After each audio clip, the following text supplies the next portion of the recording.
johnson बेमागेसर दोबोलो कलियुगमा हाम्रो सबै कलेशहरू एकदम चर्को हुन्छ नि, एकदमै नराम्रो।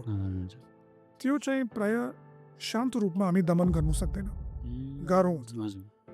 यो दमन गर्नेका लागि पनि बुद्धहरूले एकदमै क्रोध रूप देखाउनु भयो बाहिर रूपमा, तर भित्री चाहिँ एकदमै करुणा छ उहाँसँग। धेरै धर्मपालाहरू पहिला राक्षस जस्तो थियो, भूत प्रेतको रूपमा थियो, नेगेटिभ नकारात्मक रूपमा थियो।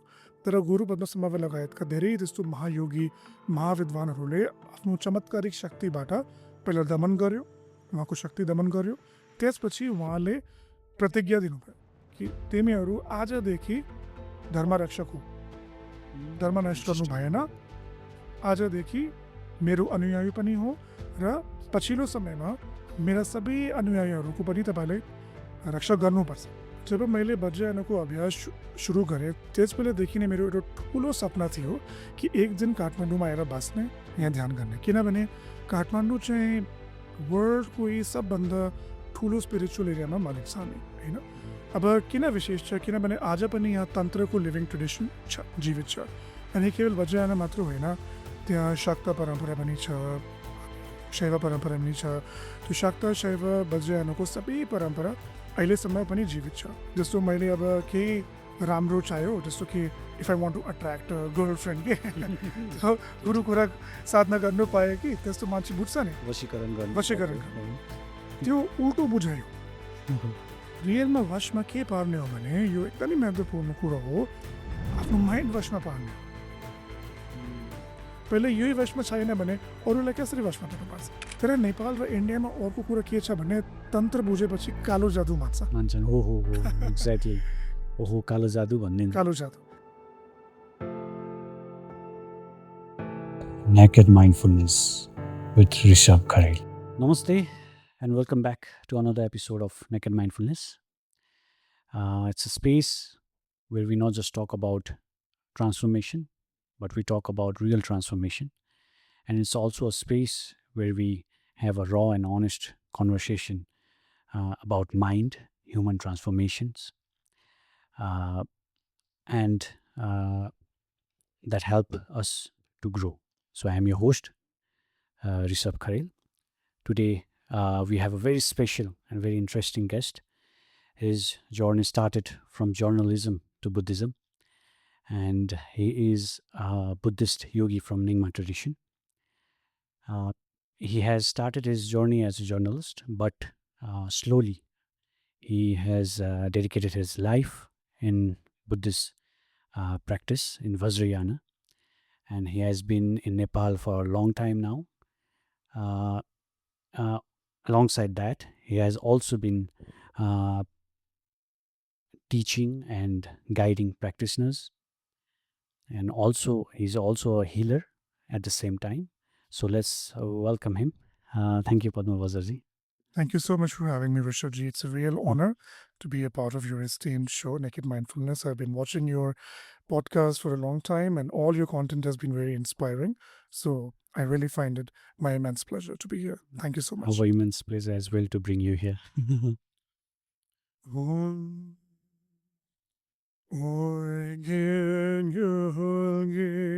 Nob Johnson Bemagesar Dombolo Yatsen Chogi Wedumne Bemajune Jesudo Kurdu Kordre Mombekor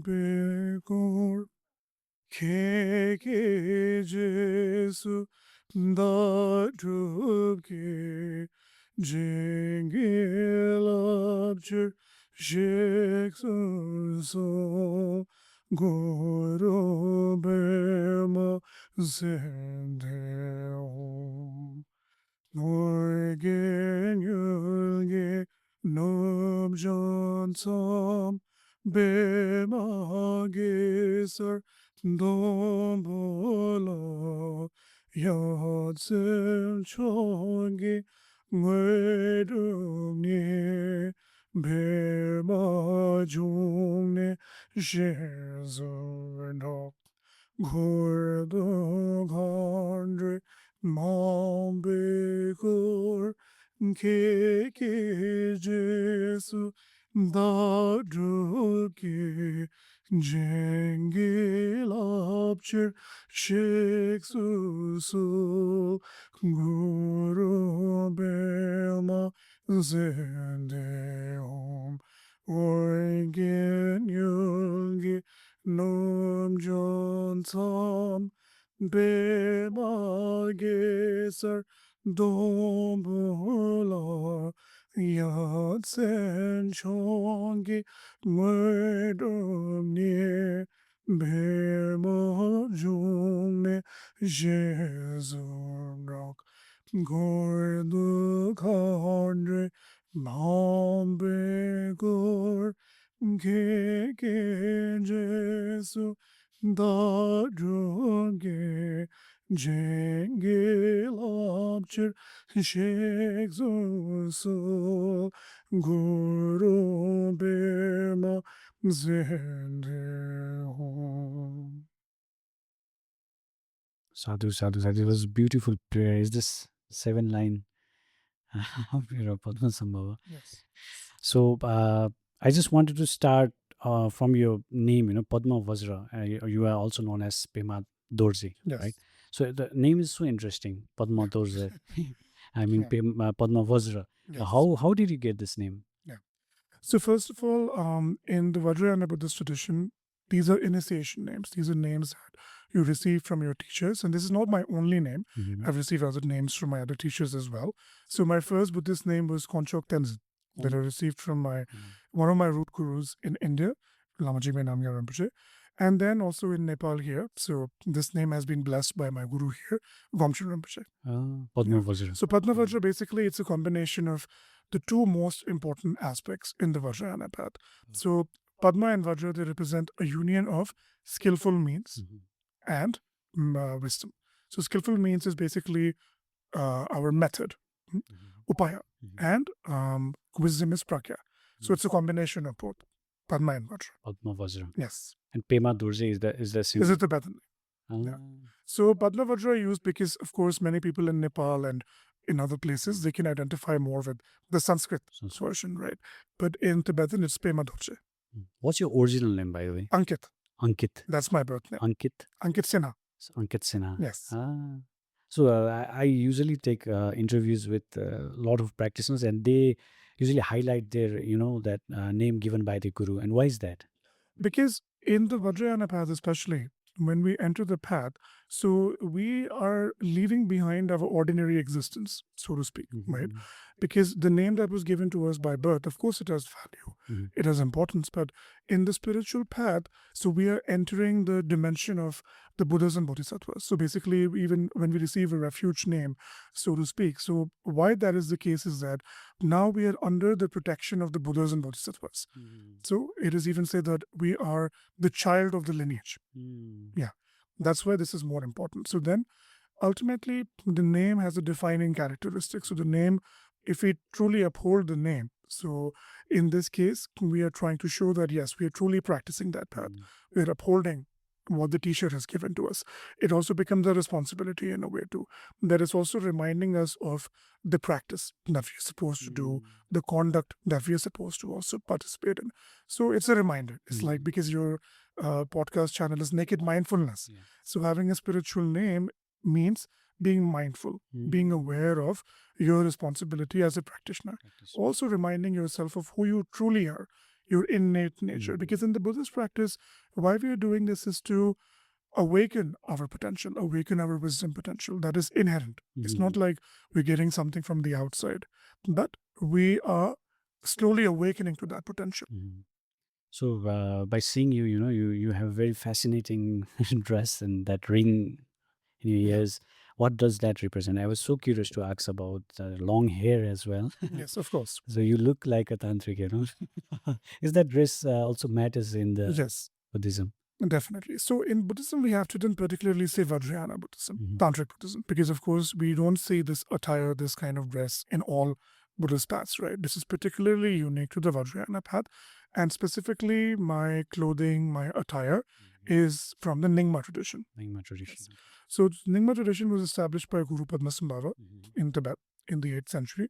And then there were two different lineages. One is the monastic lineage, and then the other is the yogic lineage. So in Tibetan, the word is Neljor, Neljo. Neljor, Neljorpa. So a Neljorpa is the one who is practicing these yogas. Now, when we hear about the word yoga, oftentimes people only think about it as physical postures, Mm. asanas, and all that. But it's not only limited to that, especially in the Buddhist context, in the Tantric context. Neljor means that somebody who is uniting, who is in union with the natural state of mind. Mm. That's what Neljorpa means. Neljorpa. Neljorpa. Okay. Pa means like somebody who's holding that practice, who's doing that practice. So Neljor, basically, some people also say it's a direct translation of the word yoga, and that's also true in a case. So that's something that we have to understand first. So in the origin of Vajrayana, if you see from ancient India, and also how the practices came to the Kathmandu Valley and Tibet, all across Himalayas, we see that a lot of yogis were there. Then we also find mention of the 84 Mahasiddhas. And if you look at their stories, you will find that most of them were non-monastic. And they may have started their path as monastics. For example, Naropa and Virupa and all these great masters were originally monastics. They were great scholars from great Indian universities like Nalanda, Vikramshila and all that. But then in order to truly practice the tantric sadhana, then they had to leave the monasteries and certain interesting situations occur in their life as well. So the point I'm trying to make is that the yogic tradition, the Neljorpa tradition, is quite ancient. This is connected with the origin of the Vajrayana itself. Now, when these traditions were taken to Tibet, now with time, of course, monasticization also started happening and that gained more prominence. So now a lot of monks, if you meet different Khenpos and other great masters, then they're also practicing Tantra in a way. But then they're doing it in a more monastic version. But then the yogic version is more about the path of experience. I just want to cut you crudely because Yes. I was planning to start from your introduction. So Yes. everybody here in the audience, they are literally, they're trying to know you more. Yes. So I just want to start from your introduction Sure. so that our audience will know about you. Definitely. Yeah. Yes. So basically, my background is in journalism. Mhm. So I studied in India, in Delhi. And I had an interest in spirituality from a very young age, but I never thought that I will become a practitioner myself. That happened very naturally. So I was very interested in ancient history and basically all civilizations, old civilizations, that I was very curious to know more about what happened in the past. And that's also how I connected to Buddhism. So when I was 18, so I started studying in a university in Delhi, and I was doing a course in art history and basically graphic design. So in the first year of our course, we were supposed to study the history of art, that how did art even emerge? And in that case, we also had to study ancient Greek and ancient Egyptian civilization, because those were some of the oldest civilizations where we find mention of great contributions to art, sculpture, and architecture. Now, interestingly, this is a fact that still is not so well known even in the Buddhist world.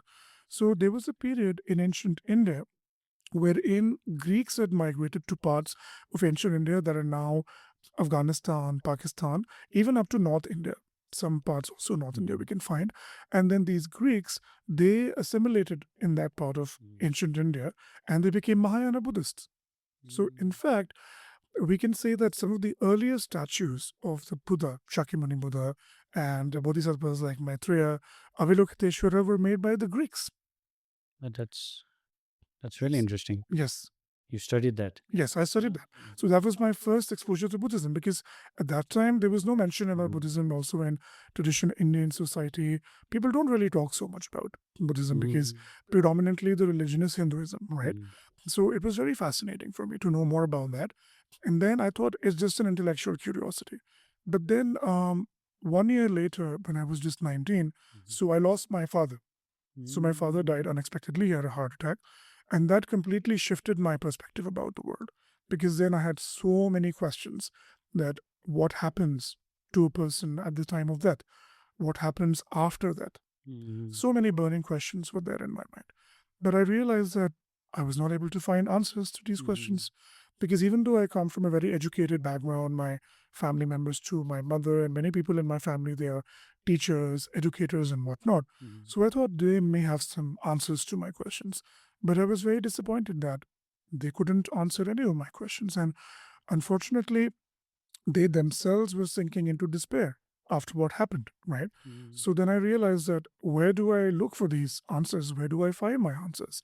So that's also when I started going back into Buddhism because I thought that this philosophy may have some answers. You actually came from a Hindu family, Yes. and what made you go back to Buddhism and start learning and start having that curiosity to dig more thing up? Yes.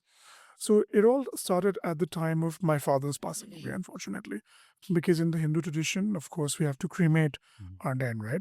So when I went for the cremation, and I also could unfortunately see some corruption among the priests and how they were misusing their authority, and there was a lot of you could say challenges that I encountered at that point, and also because we have to disperse the ashes in the sacred Ganga river, so I also had to go to Haridwar, and there again I saw some corruption in the priestly caste, how they're just extorting funds and they don't really care about your personal feelings. That was my experience at that time. So I felt that I'm not interested in this, like this was further alienating me because at that time I had a very intellectual hunch. I wasn't thinking of myself as a religious or spiritual person per se, right? So when this situation occurred, that further distanced me from mainstream religion. But my questions about existentialism, about what happens after that rebirth. So the spiritual questions are always there. But then I realized that in the mainstream, I can't find those answers because I could see what they were doing. I could see the religious corruption at that time. So I wasn't interested. So then I realized that what I studied in college in Buddhist philosophy, there may be some answers to my queries. So that's why, because I had kept a very open mind, that I was considering myself as a skeptic, basically. So my mind was open to whatever was out there.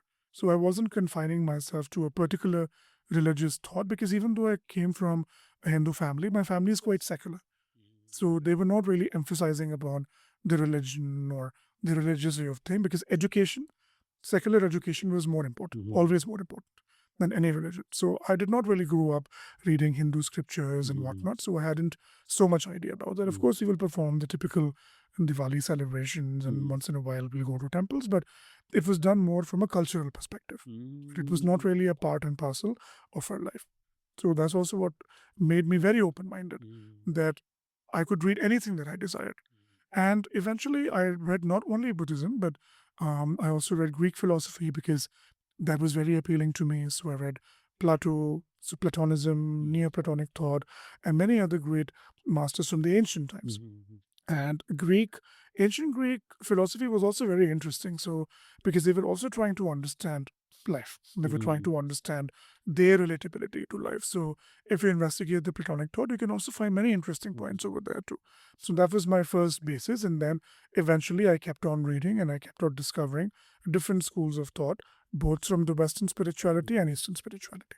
So how actually you went? You said we talked that on off record that you went to Himachal Pradesh, Yes. and how did you reach there? I mean, at what age you officially started practicing Buddhism, and you thought that I'll be practicing Vajrayana, and how did you find Vajrayana? I just want to know that. Yeah. So in those formative years when I lost my father, so the first 3-4 years were my research. And at that time, I was also completing my education. So after that art history school, I decided I want to go into journalism. So I left that art college and I went to do journalism because I was so interested in literature, in writing and communication as well. So I thought that perhaps art history can be combined with journalism. It felt like a natural step to me. So at that time, I was pursuing my bachelor's in journalism, but at the same time, my research in spirituality was also continued. So I kept on reading different books and whatever information I could find. And luckily in Delhi, we have an institute called Tibet House. So I became a member of Tibet House because that was my first exposure to Tibetan Buddhism. Because I realized that in order to truly practice, we need to connect with the lineage, a tradition, a parampara. That's very important. So I realized that in order to understand deeply about Tibetan Buddhism, it's important to connect with the center. So Tibet House became my first connection to Tibetan Buddhism. However, the interesting thing that happened over there was that they had a library with a lot of very interesting books on Mahayana, Vajrayana Buddhism as well. And I just stumbled upon a book on the 84 Mahasiddhas. So it's a book translated by Kate Dowman. It's called Masters of Mahamudra, The Lives of 84 Mahasiddhas. So that book became the turning point in my life. I must have been 22, 23 at that time. And I realized after reading this book that this is a tradition I'm so interested in, because the 84 Mahasiddhas, you could say that they were the founding fathers and mothers of what we know now as Vajrayana Buddhism. And alongside that, I also discovered the book on Guru Padmasambhava, Life and Liberation. So these two books became the most important introductions for me in Vajrayana Buddhism. And I realized that these traditions are still existing. And in order to connect with them, I need to travel and connect with those monasteries. Because Tibet House doesn't really teach so much about Vajrayana. You can find some basic teachings on meditation, on Mahayana, but they don't really teach Vajrayana as such. So then I did some research and I discovered that in order to connect with these paramparas, I have to connect with Kagyu and Nyingma traditions. And the monasteries are mostly in Himachal Pradesh. So at the age of 23, that was my first major step as an attempt to connect with these lineages. And I had already started doing a job at that time in journalism, but every time I had like a leave, I could take like an extended weekend off, Friday till Sunday. And the good thing in Delhi was that it was possible to travel to Himachal Pradesh quite easily because we had night buses and you can just hop onto a bus and the next morning you are in Himachal Pradesh. So I did some research and I discovered about places like Dharamshala, Bir, and whatnot. Bir mainly because Bir has Nyingma monasteries as well. So my first exposure to the Vajrayana Tibetan stream in Nyingma was in Bir. So I was 23 and I decided to go there to explore the Vajrayana path, and I went there. And so that was my first exposure, and I saw a Guru Padmasambhava statue in this life for the first time. And when I saw that, there's a massive statue of Guru Padmasambhava there. And when I saw that, I felt such a strong connection to Guru Padmasambhava naturally. And I had this strong wish at that young age too that I want to be a part of your lineage. So it was a very cosmic sort of a connection. Because very- you read the first book of Padmasambhava Yes. and you saw his statue and at the same time you got connected with him. connected with Because of that, you just want to go to his lineage. his lineage. And that's how you found the Nyingma lineage. Yes, exactly. Ah. Then it was a very interesting point in my life because I was at a crossroads. So I, of course, was very deep into my journalism and I was really enjoying that too. But inside, I always had a deep urge to practice spirituality. And it kept on growing because living in a city like Delhi that's so loud and it was just not a place that I felt so connected with, And like I said, even in the beginning of my education, I was always connected to ancient history. So my heart was yearning to connect with an ancient place place of Dharma. So I couldn't find that in Delhi so much, So I was always at a crossroads, like a tug of war was happening inside of me.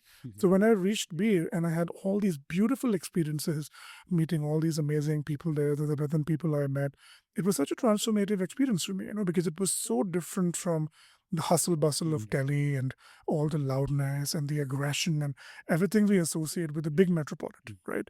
So I had a feeling that I want to live here. I want to just renounce my life. I want to live there. I had a very idealistic mindset, right? But it was not my time yet to renounce and practice because what happened was that when I was on my way back to Delhi, and I didn't want to go back, I still remember sitting in a bus and I'm crying and I'm remembering all the beautiful experiences I had in Bir. And I thought, I don't want to go back to Delhi. What for? I want to be here. But then on that bus ride, I got a job offer. I got a phone call from the Indian Express. That is one of the major news organizations from Delhi. I had applied for a job there before, but I didn't expect that they will actually hire me. So on the same bus ride, I got a call back. And they said, yes, we are hiring you. So I thought that's interesting. So then I went back to Delhi. I started working at the Indian Express, and then my life was totally engrossed in the journalism world. And for a period of time, at least for 2 years, I didn't have so much time to delve deeper into my studies. But then, as time progressed and I kept working in different organizations, I kept climbing the ladder of my career. But at the same time, again, that void was there inside, that I'm enjoying my work, but at the same time, the spiritual void is there. And each time as I'm commuting to work, then I'm trying to read different Vajrayana, Mahayana related books. So I was never wasting my time. I was always reading those books and keeping myself informed.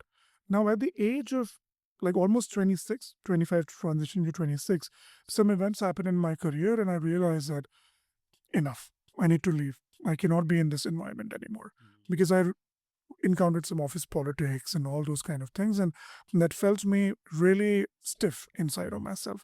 And I felt that now is the right time, that all the research I did, historical, philosophical, now is the time to find a teacher. So I really realized that. So I took a major step and I decided to leave my job, leave my career, and I went to Himachal Pradesh again because, again, from Delhi, it's very easier to go over there.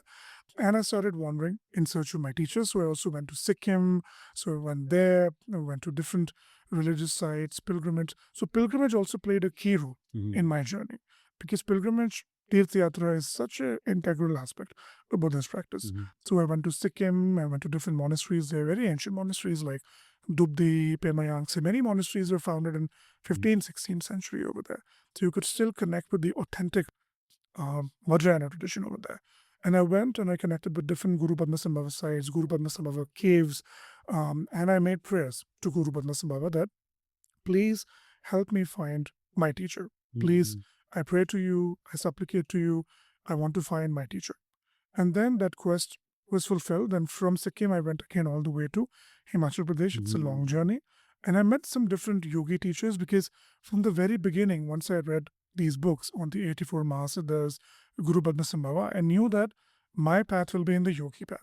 I was never so attracted to the monastic path. And I realized that currently in the Himalayan tradition, in Tibetan tradition, then this ancient Mahasiddha tradition has been preserved in the Neljorpa Nagpa lineage that we can still find in the Nyingma path. So I met some teachers in Dharamshala, I met with them and I talked to them. And then they told me that you have to find this amazing teacher who lives in Tsopema.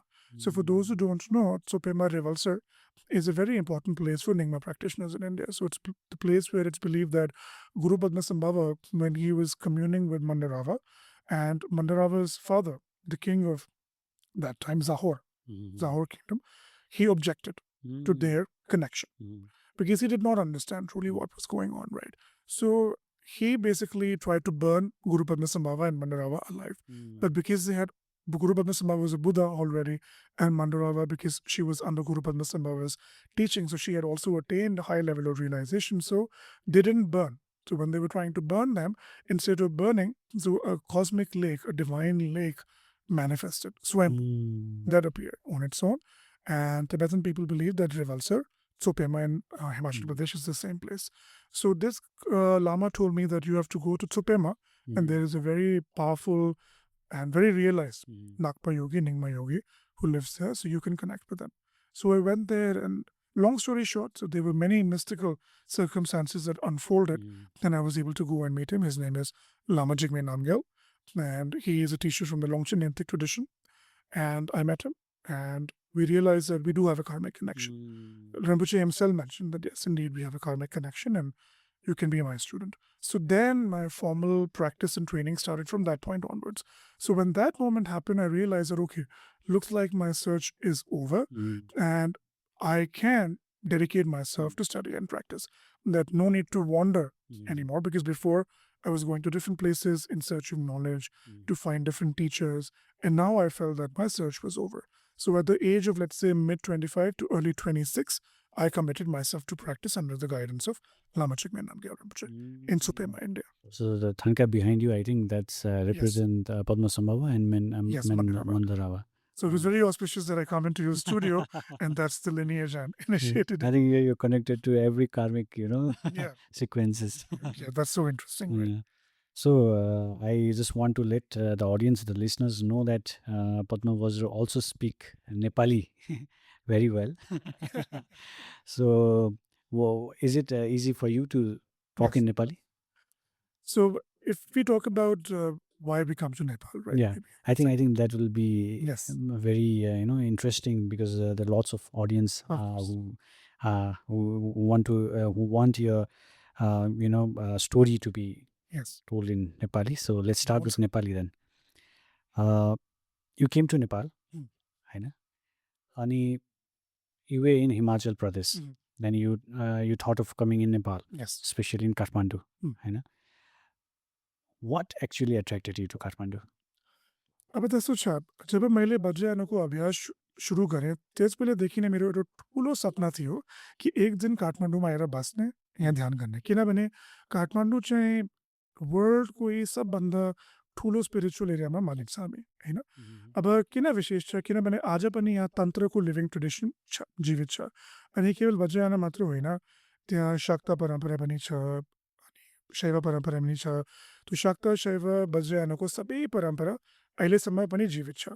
त्यो सुरुदेखि नै मेरो धेरै interest छ काठमाडौँमा।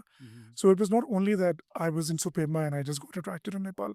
किनभने हाम्रो जस्तो मैले 84 महासिद्धको उल्लेख गर्नुभयो, अब 84 महासिद्धहरूको परम्पराहरूको पनि पुस्तक प्रायः नेपालमै पाउँछ अहिले, म्यानुस्क्रिप्ट्सहरू। इन्डियामा चाहिँ छैन। So from the very beginning, I was always interested that Nepal, especially Kathmandu Valley, is a place I want to come and practice. Nepal अनि त्यसपछि आउनुभयो। हजुर नेपाल बसेको लाइक कति भयो? अब लगभग 9 years भयो। 9 years भइसक्यो। भइसक्यो। 9 years भनिसकेपछि अहिलेसम्म त्यो आएको बेलादेखि यु स्टिल हियर? म यहीँ हो। त्यसको पनि ठुलो कारण छ किनकि इन्डियामा मैले लोङछिन निन्तिक परम्परासँग जोड्नु पायो। तर मेरो सुरुदेखि अब दुजुम परम्परासँग पनि धेरै इन्ट्रेस्ट थियो। दुजुम तेर्सा भनेको अब निङ्मामा कस्तो छ भने निङ्मामा प्रायः धेरै तेर्मा परम्पराहरू हुन्छ, निधि भन्छ संस्कृतमा, निधि परम्पराहरू। अनि लोङछिन निन्तिक पनि तेर्मा हो, दुजुम तेर्सा पनि तेर्मा हो। अब त्यसले अब नेपालमा चाहिँ दुजुम तेर्साहरूको धेरै प्रभाव छ, किनभने हाम्रो दुजुम तेर्साहरूको प्रमुख गुरु भन्छ नि दुजुम रिम्पोछे, उहाँले स्वयं यहाँ गुम्बा बनाउनु भयो। अनि उहाँको पनि धेरै अनुयायीहरू अहिलेसम्म पनि यहाँ छ, अनि धेरै प्रभाव छ यो परम्पराको। अनि दुजुम तेर्साको मुख्य परम्परामा चाहिँ च्योको परम्परा हुन्छ। त्यसमा चाहिँ क्रोधकाली भन्छ, यो वज्रयोगिनीको वज्रवारेको एकदम उग्र रूप हो। I have seen you practicing that once. Yes, exactly. हजुर, you came to our center and you saw that too. हजुर। अनि त्यो जस्तै काठमाडौँ आउँदाखेरि त्यहाँ डिफ्रेन्ट टेम्पल्स होइन यतातिर, अनि अब यहाँ त 1 लाख डाकिनिजको ठाउँ पनि भन्छ होइन? अनि त्यो बारे पनि जान्नु मन लाग्यो। हजुरले अस्ति त्यो अफ रेकर्ड हामीले एकचोटि कुरा गर्दाखेरि you talked about the long hair and this is also linked with Dakini. That's so interesting, त्यो लामो कपालको बारे।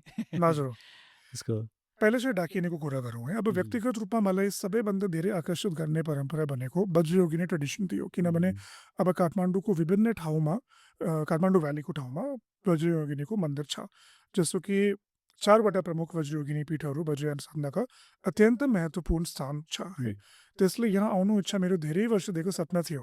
त्यसले अब काठमाडौँ ही अब डाकिनीको डोमेन जस्तो हो कि डाकिनीकै ठाउँ है, डाकिनीकै पीठ भन्छ, त्यो पनि कुरा हो। अनि त्यसपछि अब लङ हेयरको कुरा हजुरले गर्नुभयो। अब हाम्रो विशेष गरी निङ्मा परम्परामा, अब निङ्मा परम्परामा पनि तेर्मा अनुसार भिन्न भिन्न कुरा हुन्छ। अब जस्तो दुजुम परम्परा अनुसार चाहिँ अब लङ हेयरको कनेक्सन अब हाम्रो क्रोधकालीको वाङ हुन्छ, अभिषेक, त्यसमा चाहिँ महाअभिषेक भन्छ। महाअभिषेकमा चाहिँ एउटा यो कपालको पनि अभिषेक हुन्छ, कपालकै अभिषेक। हजुर। अब जस्तो भिक्षु परम्परामा कपाल पाल्नु हुँदैन, तर हाम्रो योगी परम्परामा, यो केवल तिब्बतको परम्परा होइन, जस्तो हजुरले मैले अघि 84 महासिद्धको कुरा गर्नुभयो।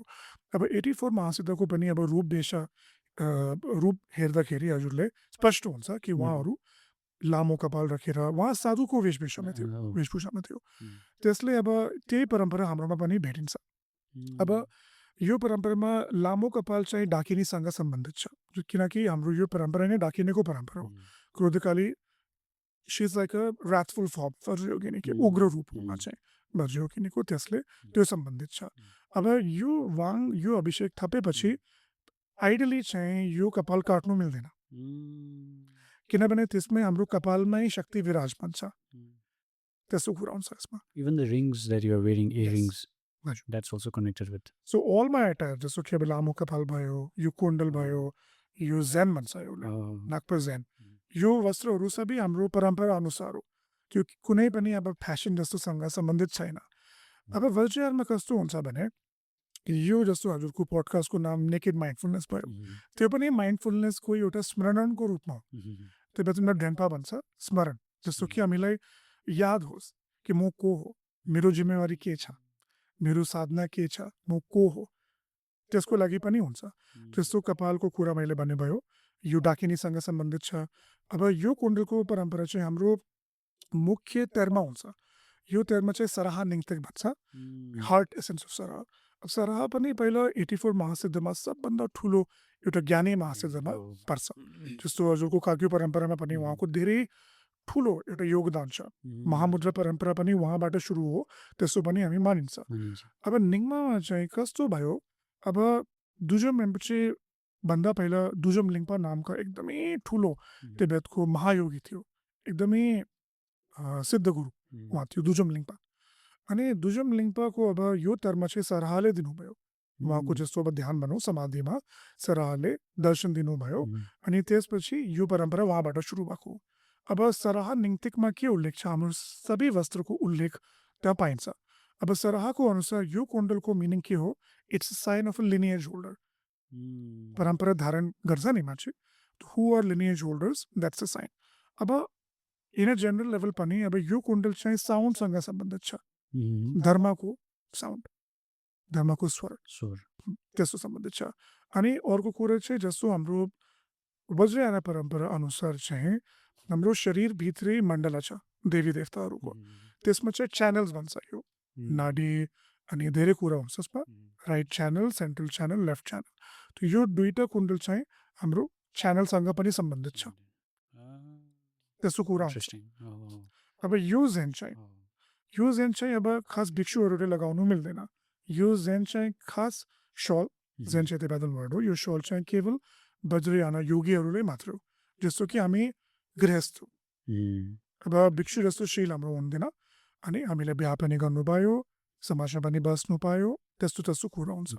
तब त्यो सलमा के हुँदा कुरा, यो दुईटा चाहिँ करुणा र प्रज्ञा सँगै सम्बन्धित छ। हजुर। अनि बुद्धिचित्तको पनि कुरा हुन्छ, व्हाइट बुद्धिचित्त, सेतो बुद्धिचित्त, रातो बुद्धिचित्त।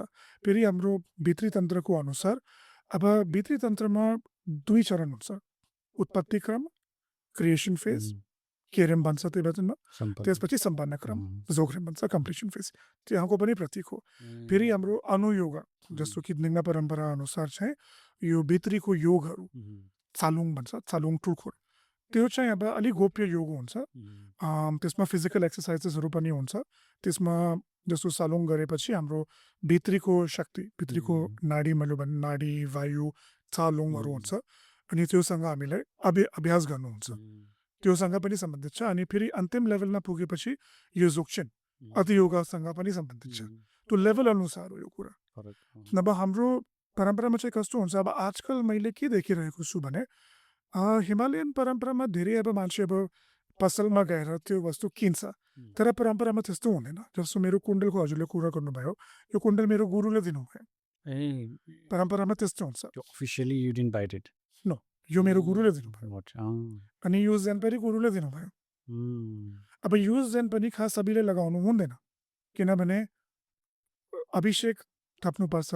अभिषेक पछि 3टा चरण हुन्छ, वाङ लुङ थ्री भन्छ नि हामी, अभिषेक भयो, त्यसपछि आगम भयो, त्यसपछि सबभन्दा महत्त्वपूर्ण चाहिँ प्र्याक्टिस कसरी गर्ने, उपदेश, गुरुको उपदेश। त्यो अब सबै पाएपछि हामीले अभ्यास गर्नुपर्छ। अभ्यासमा पनि चरण हुन्छ, सबभन्दा पहिला हामीलाई पूर्व अभ्यास भन्छ, मन्ड्रो सबै परम्परामा हुन्छ, काग्यूमा, निङ्मा, साके सबै परम्परामा हुन्छ। अब हाम्रो क्रोधिकालीको पनि छुट्टै मन्ड्रो, फेरि क्रोधिकालीको आफै मन्ड्रो पूर्व अभ्यास हो। जस्तो अब मान्छेले जस्तो योगीले क्रोधिकालीमै गर्ने हो भने क्रोधिकालीको मन्ड्रो गर्नुपर्छ, त्यसपछि मन्ड्रो गरेपछि अरू पनि चरण हुन्छ, यसको यसको पनि केरिम छ, उत्पन्न क्रम छ, अनि अरू धेरै कुरा छ यसमा। च्योसँग सम्बन्धित ध्येय दान गर्ने लुजनहरूको परम्परा धेरै छ यसमा। अब यो परम्परागत रूपमा हामीलाई योग्य गुरुबाट सबै हामीलाई सिक्नुपर्छ, अभ्यास गर्नुपर्छ, फेरि यो वस्त्रहरू लगाउनु पायो। इम्पोर्टेन्स चाहिँ always there is importance of guru in Vajrayana. Absolutely. अनि जस्तै Kathmandu, when you came to Kathmandu होइन, Kathmandu itself have a lot of history होइन। मञ्जुश्रीले त्यो हजुर। डाँडा काटेर पानी गरेको बेलादेखिको, अनि त्यसपछि नेवार बुद्धिज्म इज देयर होइन, lots of history is related होइन। अनि तपाईँ यहाँ आएर काठमाडौँ आउँदाखेरि हजुरले के फरक पाउनुभयो कि यहाँको बुद्धिज्ममा होइन, यहाँको हिस्ट्रीमा? जस्तो हजुर। हाम्रो मञ्जुश्रीकै त्यो हजुर। डाँडा काटेको देखिको त्यो जुन इतिहास छ होइन, त्यसलाई कसरी हेर्नुभयो, कसरी अब्जर्भ गर्नुभयो? नेवार बुद्धिज्मलाई हजुर। हजुरले कसरी हेर्नुभयो? अब बुद्धिज्ममा चाहिँ वज्रयानामा पनि खास गरी नेवार बुद्धिज्मको धेरै ठुलो योगदान छ, किनकि आजकल संसारमा अन्तिम लिभिङ संस्कृत बुद्धिस्ट ट्रेडिसन नेवार बुद्धिज्म नै हो। किनभने यो धेरै परम्पराहरू पहिला इन्डियाबाट आएको, खास गरी हाम्रो 84 महासिद्धबाट आएको धेरै कुराहरू। जस्तो मेरो एउटा गोल्डन टेम्पलको एउटा गुरुजू मेरो साथी हुनुहुन्छ, उहाँले अस्ति भन्नुभयो कि अहिलेसम्म उहाँको परम्परामा चाहिँ 84 महासिद्धहरूले 84 महासिद्धहरूले चर्यगीति नामका उहाँको धेरै दोहाहरू हुन्छ। जस्तो मिलेरेपोको पनि दोहाहरू हुन्छ नि, त्यसको सुरुवात इन्डियामा भयो पहिला प्राचीन कालमा। अब यो दोहा पनि प्र्याक्टिस नै हो, अभ्यास नै हो। अब अहिलेसम्म भने हाम्रो वज्रयाना नेवार वज्रयानाको गुरुजूहरूले यो परम्परा जीवन छ, अहिले पनि जीवित छ। They still practise that even until this time. इन्डियामा परम्परा भेट्दैन, हराइसक्यो। That was one of my main reasons to come here, किनकि मैले अब एज एन इन्डियन मैले इन्डियाको परम्परा कस्तो थियो पहिला, अब परम्परा त भेट्दैन, किनभने इस्लामको प्रभावले गर्दा अब लगभग इतिहास अनुसार 13वीं सदीपछि हाम्रो इन्डियामा बुद्धिज्म हराउँदै गयो। पहिला नालन्दा, विक्रमशिलाहरू, दान्तपुरीहरू जस्तो धेरै ठुलो ठुलो विश्वविद्यालयहरू थियो, तर because of Islamic attack they were destroyed. अनि फेरि पछि समयमा के भयो भने अब बुद्धिज्मको प्रमोट गर्नको लागि अब धेरै राजाहरू पनि थिएन, किनभने सुरुदेखि इन्डिया होस् कि तिब्बत होस्, बुद्धिज्मले if you want to really preserve it, यसमा राजाहरूको धेरै ठुलो योगदान हुनु पर्यो, किनभने उहाँले स्पोन्सर गर्नु पर्यो, पेट्रन गर्नु पर्यो होइन। यो छैन भने, स्पोन्सरसिप छैन भने सबै इन्स्टिट्युसन हराउँदै जान्छ। त्यो पनि कुरा थियो। अब धेरै मान्छेले कस्तो भन्छ भने केवल मुस्लिमले आक्रमण गरेर बुद्धिज्म नेस्ट भयो, द्याट्स ओन्ली वान पोइन्ट, त्यो पनि कुरा हो।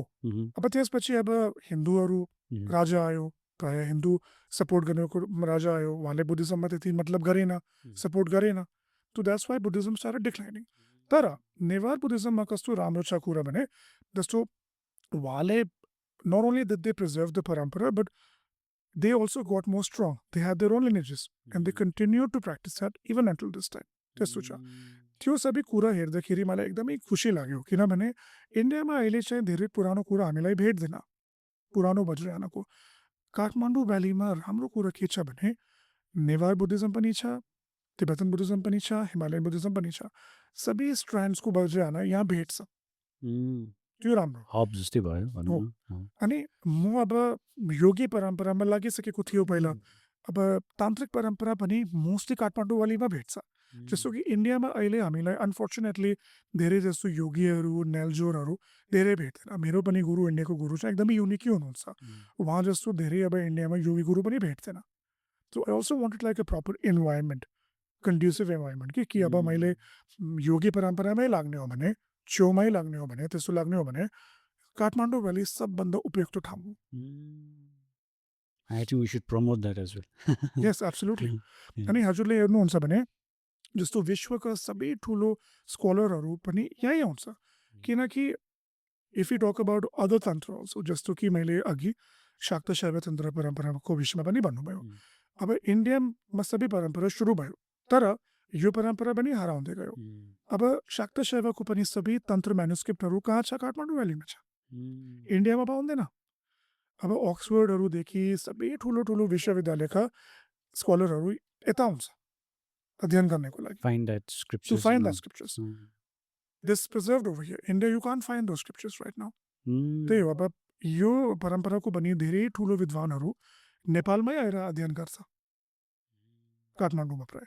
So right now, Kathmandu Valley, many people think that it's such a busy, crowded place with all these traffic and commotion, but this is such a sacred place. If you are practicing Tantra, no matter if it's Hindu Tantra or Vajrayana Tantra, this is the place to be at. No other place in the world has preserved all these traditions until now. That's so interesting. Yes. अनि जस्तै यो मलाई चाहिँ अहिले भर्खर सोध्न मन लाग्यो जस्तो शाक्यमुनि बुद्धभन्दा अगाडिदेखि नै बुद्धिज्म वाज देयर, विपस्वी बुद्ध होइन, हामी स्वयम्भू पुराणहरूको बारे पनि त्यहाँ कुरा आउँछ.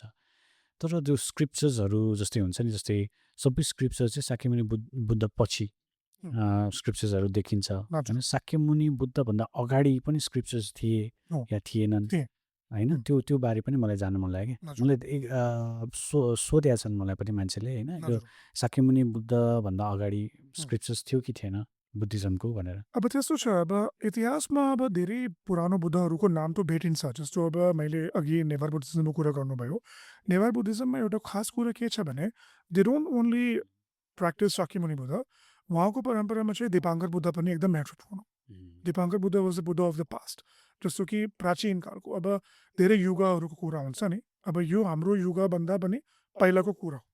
जस्तो बौद्ध स्तूपमा पनि कश्यप बुद्धको कुरा हुन्छ कि बौद्ध स्तूपभित्र पनि कश्यप बुद्धको अस्थि छ. अब त्यही कुरा हो कि पहिलाको बुद्धहरू थियो, but we don't find so many of their teachings anymore. त्यही कुरा छ, किनभने धेरै पुरानो कुरा भयो नि. अब हाम्रो यो भद्रकल्प भन्छ बुद्धिज्ममा. अब यो कल्पभन्दा अगाडि पनि धेरै कल्पहरू थियो.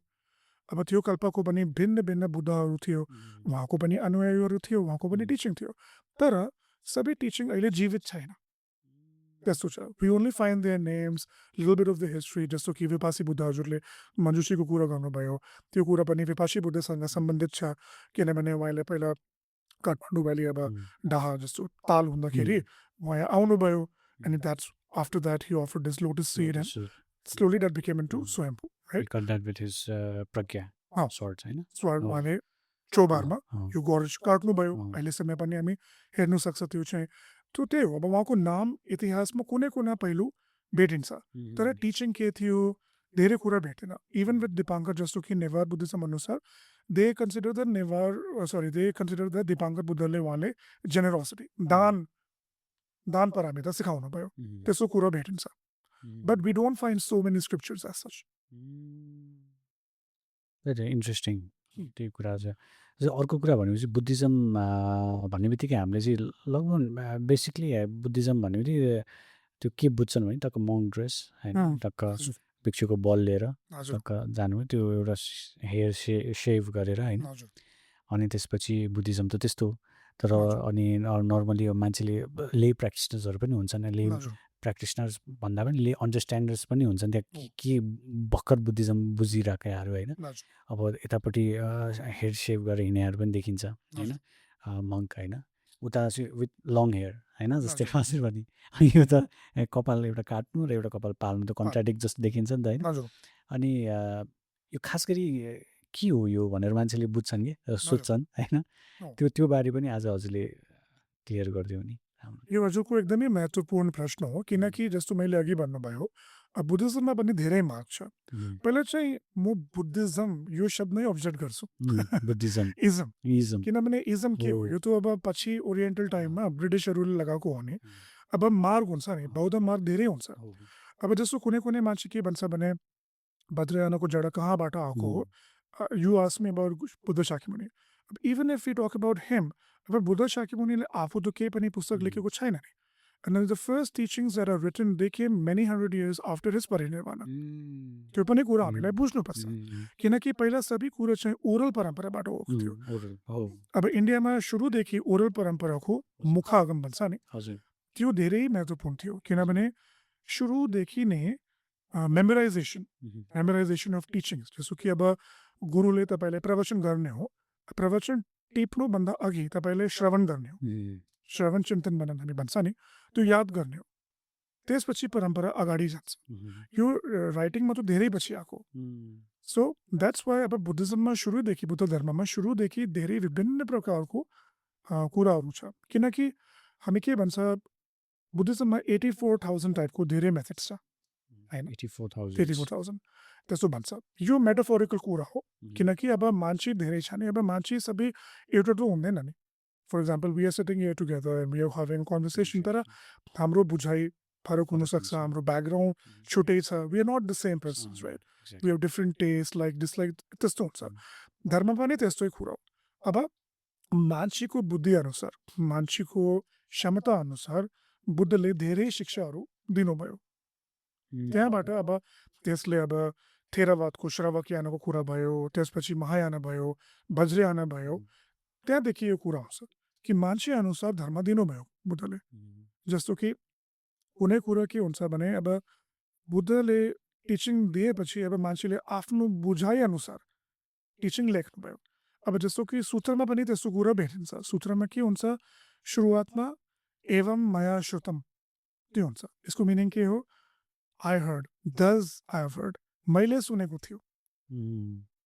यसको मिनिङ के हो, it's according to that person's interpretation.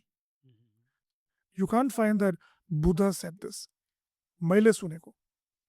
तो सबै इन्टरप्रिटेसन हो, सबै टिचिङको इन्टरप्रिटेसन हो। तो त्यहाँदेखि अब वज्रयान पनि त्यसरी आयो। अब कुनै परम्परा अनुसार के मान्छ भने, जस्तो हाम्रो अस्ति कालचक्रको विषयमा कुरा भयो अफमा है।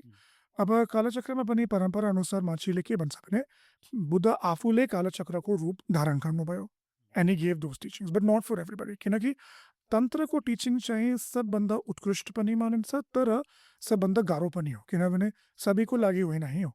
Only those people who have reached a particular state in their practice, उहाँको माइन्ड भन्छ नि इन्टेलेक्चुअल, अनि उहाँको बुझाइ एकदमै राम्रो हुनुपर्छ, एकदमै हाई लेभलको हुनुपर्छ, त्यो मान्छेलाई तन्त्र सिकाउने हो। त्यो तन्त्रको कुरा फेरि अलिक छुट्टै भयो। अब मेरो परम्परा चाहिँ तन्त्रमा भयो, जस्तो मैले अघि पनि भन्नुभयो 84 महासिद्धहरू अनि गुरु पद्मसम्भव लगायतका गुरुहरू प्राय भिक्षु थिएन, उहाँ सबै योगी थियो, साधु जस्तो थियो। अब इन्डिया हुनेको टाइममा चाहिँ जस्तो हजुरले 84 महासिद्धहरूको तङ्क हेर्दाखेरि उहाँ एकदमै इन्डियन साधुको रूपमा हुन्छ। अब पछि यो परम्परा तिब्बतमा आयो। अब तिब्बतको त अब भूगोलहरू एकदमै फरक छ, चिसो ठाउँ छ मोस्टली। अब वहाँ त एकदमै अब जोगी जस्तो साधुहरू जस्तो बस्नु पनि पाएन। त्यो बिस्तारैदेखि त्यस्तो यो सलहरूको जेनहरूको चलन भयो। तर पहिला चाहिँ वाइट सलको अनि वाइट ड्रेसको पनि कुरा आउँछ। जस्तो कि गुरु पद्मसम्भवले धर्म स्थापना गर्नु बेलामा चाहिँ उहाँले दुईवटा सङ्घ बनाउनु भयो, एउटा भिक्षुसँग अनि एउटा योगीसँग। अब भिक्षुसँग चाहिँ त्यस्तै हो, कपाल नापाको मेरुन ड्रेस लगाएर, अनि उहाँले मेनली सूत्र प्र्याक्टिस गर्नुहुन्थ्यो, सूत्र प्र्याक्टिस, अनि योगीहरूले तन्त्र प्र्याक्टिस। पहिला डिस्टिङसन त्यस्तै थियो। अब पछिल्लो समयमा even within the monasteries monks also started doing tantric practices. So that's what happen. So even now जस्तो निङ्मा परम्परामा चाहिँ, काग्यू परम्परामा पनि मङ्क्सहरू पनि तान्त्रिक प्र्याक्टिस गर्छ, तर अलिकति शिलको फरक हुन्छ जसमा, एन्ड लुक्समा पनि फरक हुन्छ। तर हाम्रो परम्परामा चाहिँ हामी प्योर योगी परम्परा भयो, त्यसले हामी सेलिब्रेट होइन, हामी नन सेलिब्रेट योगी हो, त्यसमा हामीलाई गृहस्थी पनि हुनुभयो अनि धेरै कुरा त्यसमा आउँछ। That's why things are different. तो यो परम्परा चाहिँ तन्त्रको परम्परा हो, फेरि अरू बुद्ध परम्परामा यो भेट्दैन। खास गरी मेरो वेशभूषा चाहिँ मेरो परम्परा निङ्मा अनुसारको, त्यस्तो मैले अघि सबै व्याख्या गर्नुभयो, कपालदेखि कुण्डल अनि यो जेनहरूमा सबै निङ्मा परम्परा अनुसार हो। मलाई चाहिँ त्यो सोध्नु मलाई, तन्त्र भनेपछि एज यु सेड मेन्सन तन्त्र होइन, तन्त्रलाई डिफ्रेन्ट तरिकाले बुझिन्छ। तन्त्रलाई अब टेक्निक भनेर पनि बुझिन्छ होइन। तन्त्र भनेपछि एभ्रिथिङमा तन्त्र हुन्छ। तन्त्रको अर्थ भनेको एउटा एज अ वे हो, एउटा जस्तै लोकतन्त्र, गणतन्त्र होइन, विभिन्न तन्त्र, हरेकमा तन्त्र लागेको छ होइन। यो तन्त्र यहाँ बुद्धिज्म पनि भन्छ फेरि होइन। यो तन्त्र चाहिँ एक्ज्याक्टली के रहेछ तन्त्र होइन, त्यो मलाई जान्नु मन लागेको चाहिँ। हजुर, अब तन्त्र स्क्रिप्चर पनि हो, तन्त्र मार्ग पनि हो, तन्त्र अभ्यास पनि हो। तो धेरै दृष्टिकोण छ त्यसमा। जस्तो हजुरले भन्नुभयो, अब बौद्ध तन्त्रभित्र यो एउटा प्रणाली पनि हो, एउटा विधि पनि हो, पुस्तक पनि हो। जस्तो कि हामीलाई केही साधना गर्ने हो भने जस्तो चक्र संहार भयो, चक्र संहार आफूमा एउटा इष्ट देवता पनि हो, तन्त्र पनि हो, त्यस्तो हुन्छ। तो विभिन्न प्रकारले हामी बुझ्नु सक्छ यो शब्द तन्त्र चाहिँ एक्ज्याक्टली। यो एउटा प्रणाली पनि भयो, सिस्टम पनि भयो, अनि एउटा पुस्तक अनि एउटा परम्परा पनि भयो, त्यस्तो हुन्छ। अनि हाम्रो अर्को चाहिँ इन्ट्रेस्टिङ क्वेसन चाहिँ के थियो भन्दाखेरि जस्तै हामीले विभिन्न वज्रयानमा चाहिँ विभिन्न हामीले डिएटिजहरूको हामीले भिजुअलाइज गर्दा या हामीले थन्काहरू हेर्दा पिक्चर्सहरू हेर्दाखेरि चाहिँ हामीले चाहिँ त्यो एउटा एउटा पोजिसनमा बसेर देख्छ नि के अरे अर्धनङ्ग पोजिसन के भन्छ त्यो हेर्दाखेरि डिफ्रेन्ट होइन त्यो क्वेसन्स आउँछ कि जस्तै what is that trying to symbolize होइन भनेर होइन त्यो पनि तन्त्रमै आउँछ त्यही तन्त्रमा भएर त्यो क्वेसन पनि आउँछ। अब तन्त्रमा हामीले बुझ्ने पर्ने कुरा के हो भने तन्त्र साङ्केतिक हो, सिम्बोलिक हो। अब सबै कुरा जस्तो हजुरको पछाडिको पनि थङ्कहरू छ भने त्यो जति पोजिसन छ रूप रङदेखि पोजिसन अनि उहाँको गहना अलङ्कारहरूदेखि सबैमै धर्मको टिचिङ लुके छ। जस्तो कि एउटा डिएटी मात्रै सबै धर्मको प्रतीक हुनुहुन्छ एन्ड टु डिकोड द्याट अब मान्छेहरूले त्यै डिएटीको अभिषेक थप्नुपर्छ।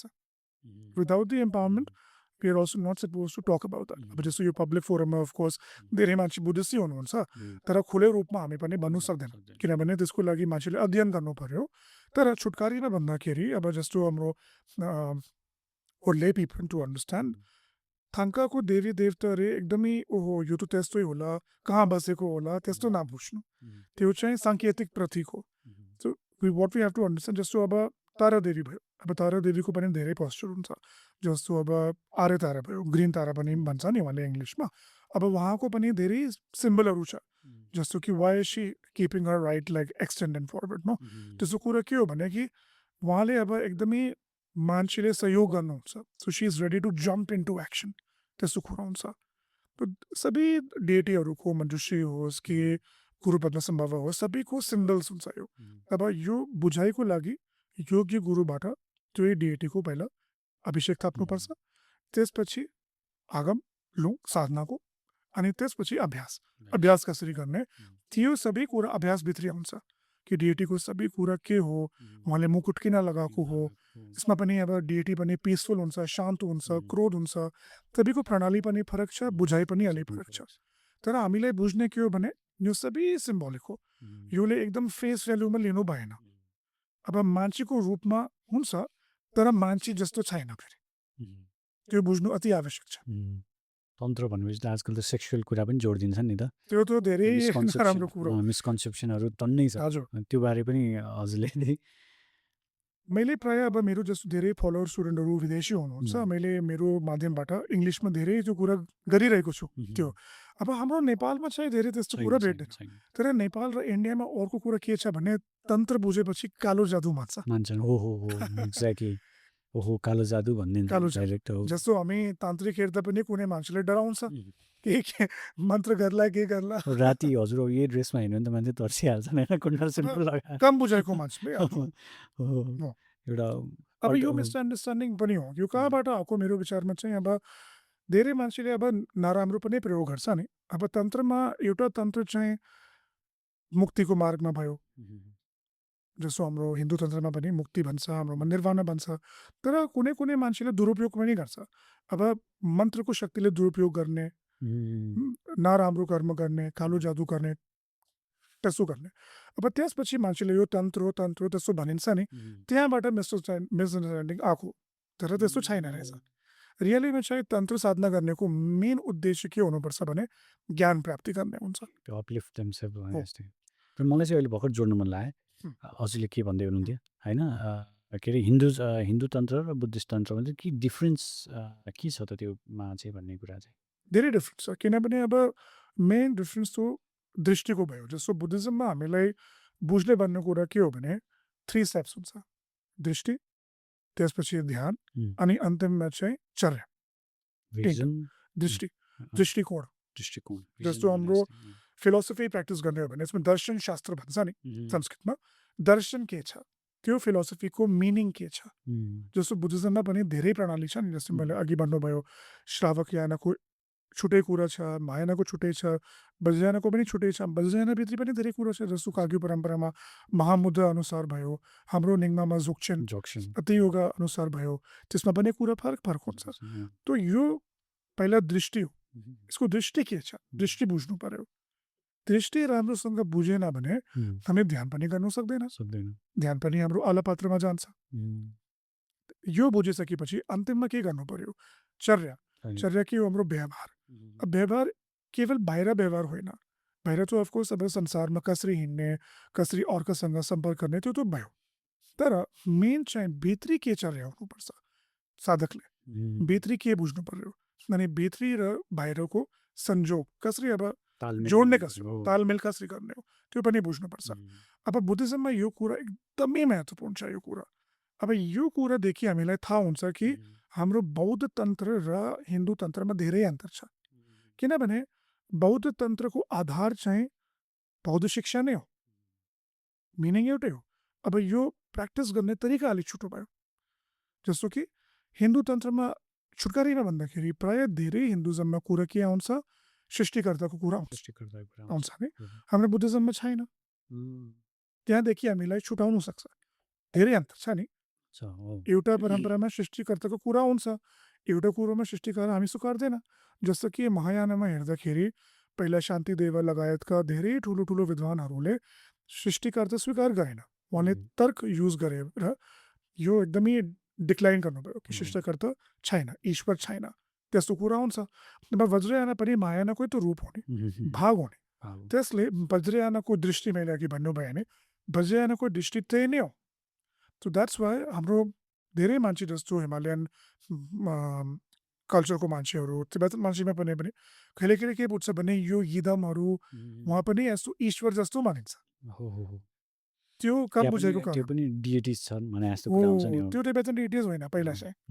यो सबै बुद्ध भन्छ। अब यिदमहरू जस्तो अब वज्रयानको कुरा गर्दाखेरि हामीलाई 3 मूल पनि बुझ्नु पर्यो। गुरु, देव, डाकिने, त्यसपछि धर्मपाला पनि आउँछ। तो गुरु, देव, डाकिने। अब यसमा देव शब्द आयो। यो शब्द धेरै मान्छेलाई कन्फ्युज गर्छ। किनभने देव बुझेपछि उहाँलाई देवता बुझिहाल्छ। अब देवमा पनि लौकिक र ज्ञान वज्रयानमा त्यस्तो हामी बुझ्छ। लौकिक भनेको संसारमा हिँडिरहेको देवताहरू, जस्तो कि उहाँसँग शक्ति हुनसक्छ तर उहाँ बुद्ध प्राप्ति गरेको छैन। अब ज्ञान देवताको हो भने बुद्धत्व प्राप्ति गरेको। त्यसमा हाम्रो यिदमहरू आउँछ। इष्टदेव भनेको यिदम, जस्तो कि हाम्रो वज्रकिला लगायतको हयग्रीव जस्तो अनि अरू त्यसमा पर्छ। त्यो यिदम त्यो चाहिँ लौकिक देवता छैन, त्यो चाहिँ ज्ञानको रूप हो। त्यसले यो देवी देवताहरू चाहिँ बाहिर कुनै ठाउँमा पनि बसेको छैन। यो हाम्रो चित्तको स्वभाव, अकर्डिङ टु वज्रयान चित्तको स्वभाव हो, तर रूप धारण गरेको हुन्छ। किनभने फेरि अब कुरा गर्दाखेरि बुद्धिज्मको कुरा गर्दाखेरि त्रिकायको पनि कुरा हुन्छ। 3 काया भन्छ नि, धर्मकाय, सम्भोगकाय, निर्माणकाय। अब यो यिदमहरू इष्टदेवहरू कहाँ उत्पत्ति कहाँ भएको हो? धर्मकायबाट। तर हामी अहिले नर्मल हुँदाखेरि हामी धर्मकाय दर्शन गर्नु सक्दैन, हाम्रो क्षमतै छैन। तर धर्मकायमा आफै धेरै कम्प्यासन हुन्छ, धेरै करुणा हुन्छ। त्यसले यो करुणाको प्रभावले सम्भोगकाय आउँछ। सम्भोगकाय पनि हामी भेट्नु सक्दैन। त्यसले अब अवतारी गुरु किन हुन्छ नि, तुलकुहरू जस्तो यो निर्माणकाय भयो। तर यो प्रायः यिदमहरू इष्टदेवहरू सम्भोगकायको रूपमा हुन्छ। किनभने यो रूप छ नि, हामीले अब कनेक्सन जोड्ने हो भने रूप चाहिन्छ। हामी डाइरेक्टली त एकदम धर्मकायमा जानु सक्दैन, त्यहाँबाट त्यस्तो कुरा हुन्छ। अब धर्मकायले हाम्रो उद्धार गर्नका लागि सम्भोगकाय निकाल्नुहुन्छ। त्यस्तो अब तारा जस्तो, मञ्जुश्रीहरू जस्तो अब लगायतका खास गरी भित्री तन्त्रमा इष्टदेवहरू सबै सम्भोगकाय। मलाई चाहिँ एउटा कुरा सोध्नु मन लाग्छ। हजुरले भन्नुभयो इष्टदेव यिदम एउटै कुरा भयो होइन, इष्टदेव यिदम। अनि फेरि धर्मपाला पनि भन्नुभयो होइन। डिफ्रेन्स जस्तै इष्टदेव र धर्मपालाको डिफ्रेन्स, र धर्मपाला एकदम रथफुल होइन देख्छौँ हामी होइन। यो चाहिँ धर्मपाला किन हामीलाई चाहिन्छ? वज्रयान, स्पेसली वज्रयान बुद्धिज्ममा हामी धर्मपाला हुने गरिरहेको हुन्छौँ। अनि इष्टदेवहरू होइन, यसको डिफ्रेन्सहरू के छ? प्रोटेक्टर्स भनेर पनि भन्छौँ होइन, त्यो पनि हजुरलाई सोध्नु मन लाग्यो मलाई चाहिँ। हुन्छ, जस्तो मैले अघि भन्नुभयो वज्रयानमा चाहिँ जस्तो अब श्रावकयानमा र महायानमा हामी 3 रत्न मान्छ नि बुद्ध धर्मसँग। अब वज्रयानमा चाहिँ हामी 3 मूल मान्छौँ। 3 रूट्स भन्छ, गुरु, देव, डाकिनी। त्यसपछि धर्मपाला पनि चौथो अङ्ग जस्तो हामी मान्नु सक्छ, तर 3 रुट्स चाहिँ हामी मान्छ। अब धर्मपालाको साधना कस्तो हुन्छ भने धर्मपाला चाहिँ इष्टदेव साधनासँगै जोडेको हुन्छ। धर्मपाला चाहिँ हजुर। अब इष्टदेवको मैले कुरा अघि गर्नुभयो। अब इष्टदेव चाहिँ हाम्रो बुद्धत्वको प्रतीक छ, प्रतीक हुनुहुन्छ उहाँ चाहिँ। अब हामीलाई यदि यही जुनीमा जस्तो वज्रयान हामीलाई किन साधना गर्ने पहिले त त्यो बुझ्नुपर्छ, किनभने वज्रयानले सबभन्दा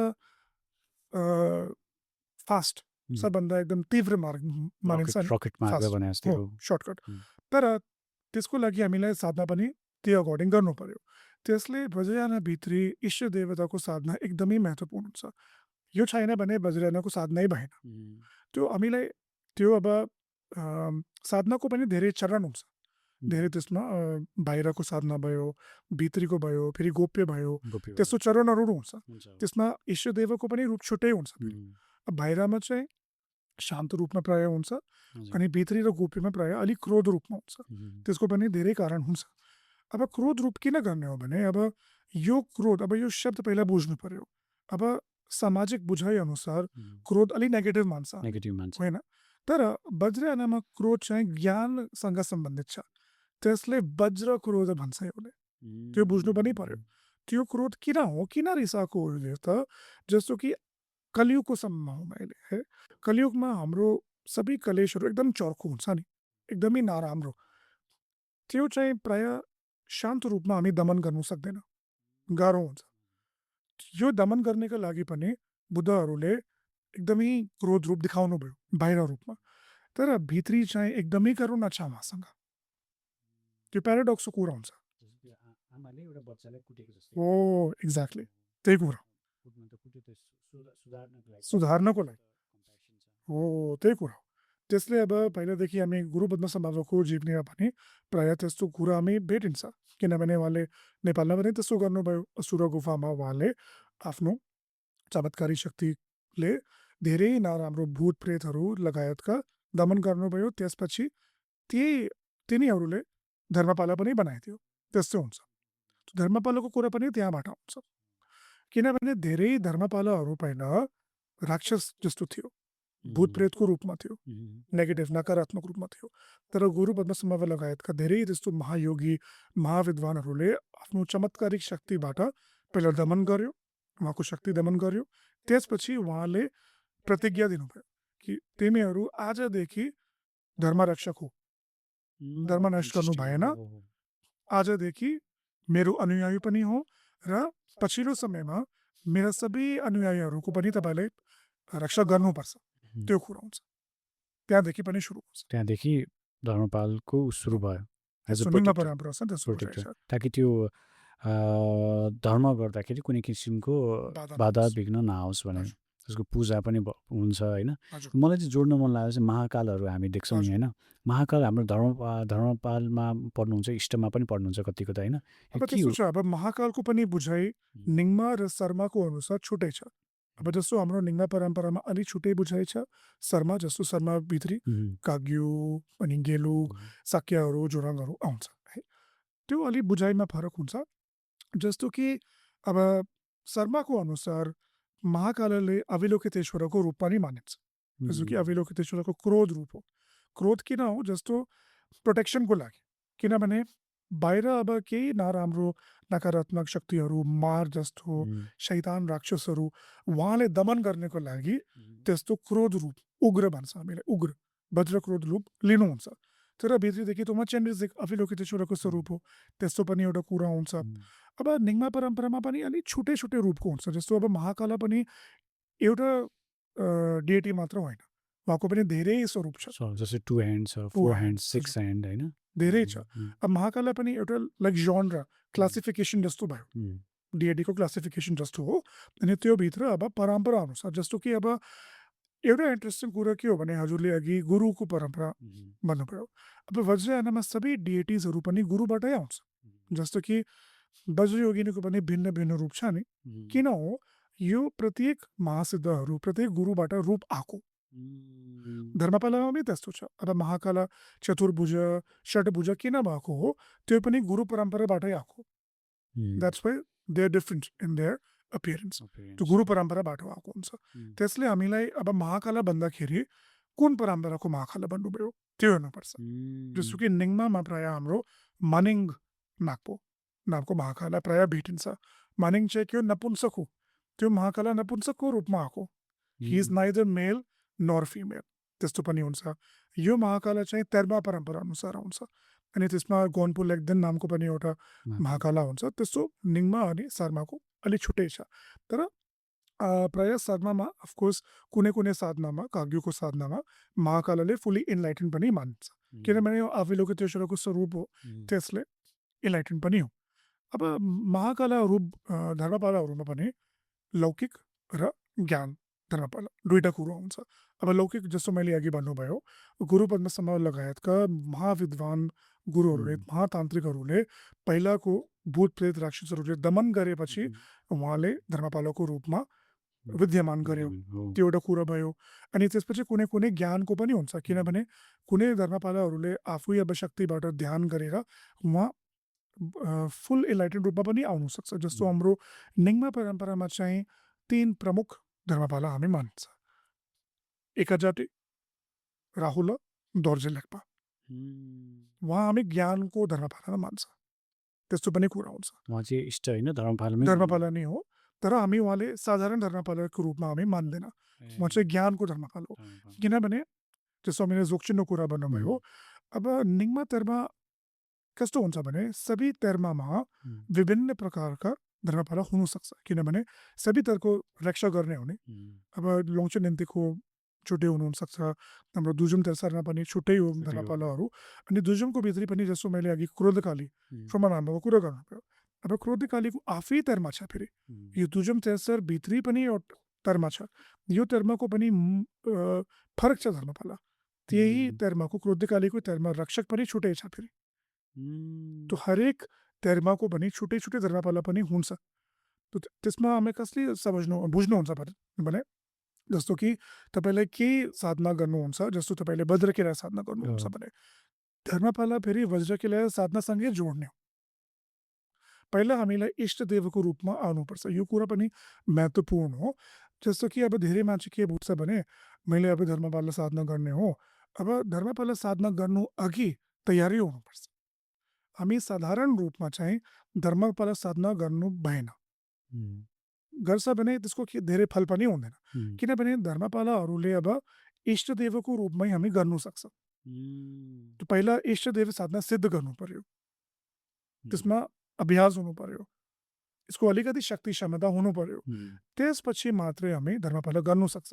विशेष गरी क्रोध धर्मपालाहरू एकदमै पावरफुल धर्मपालाहरू, किनभने हामीसँग शक्ति क्षमता छैन भने हामी धर्मपालाले पूजा गर्नु सक्दैन, त्यसो पनि कुरा हुन्छ। त यो बुझ्न पनि अलि महत्त्वपूर्ण छ। धर्मपालामा इन्ट्रेस्टिङ हुनुहुन्छ कि जस्तै महाकाला, अघि हजुरले भनिहाल्नु वज्रकिला होइन, पाल्डेन लामो होइन, अनि पाल्डेन लामो त त्यो आई अन हर्स होइन, त्यो पनि इन्ट्रेस्टिङ लाग्छ। उहाँहरू सबै प्रोटेक्टरै हुनुभयो। पाल्देन लामोको पनि कस्तो हुन्छ भने उहाँको इन्ट्रेस्टिङ स्टोरी छ। पाल्देन लामो पहिला एउटा रानी थियो, रेमती।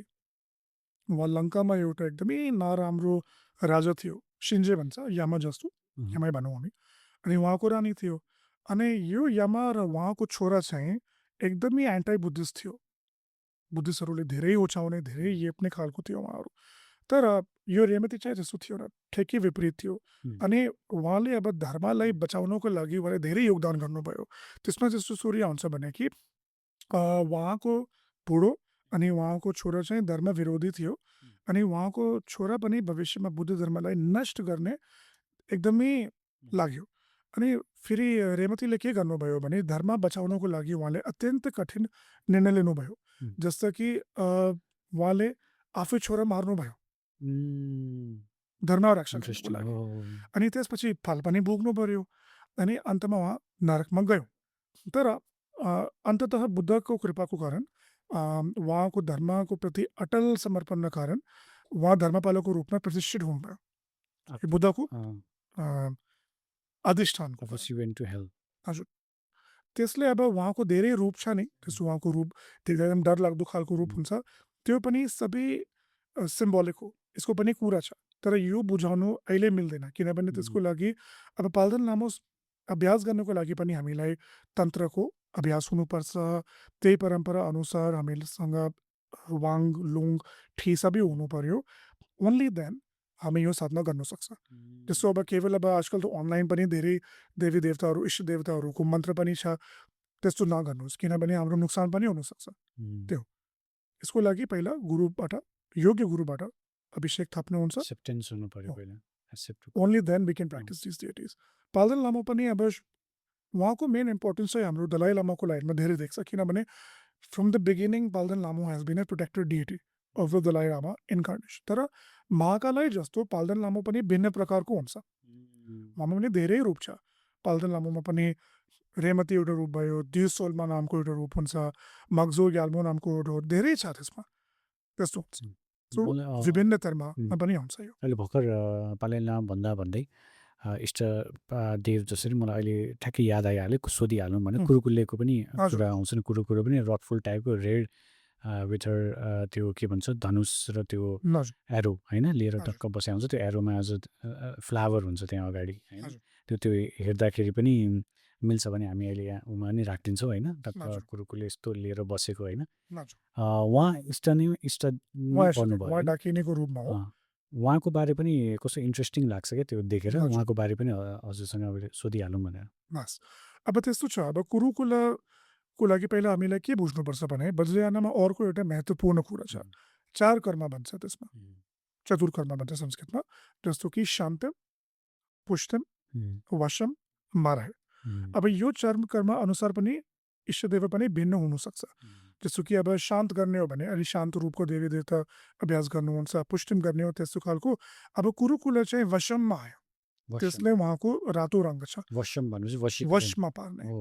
अब यो पनि कुरा महत्त्वपूर्ण हो, किनकि आजकल कुरुकुल जस्तो अनि धेरै मान्छे नेगेटिभ रूपमा बुझ्छ, मिसअन्डरस्ट्यान्डिङमा बुझ्छ कि जस्तो मैले अब केही राम्रो चाहियो, जस्तो कि if I want to attract girlfriend के त्यो गुरुकुरा साधना गर्नु पायो कि त्यस्तो मान्छे बुझ्छ नि, वशीकरण गर्नु। त्यो उल्टो बुझायो।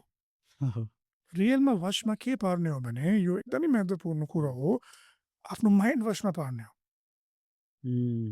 पहिले यही वशमा छैन भने अरूलाई कसरी वशमा पार्नुपर्छ? अहङ्कारलाई वशमा पार्ने हो नि।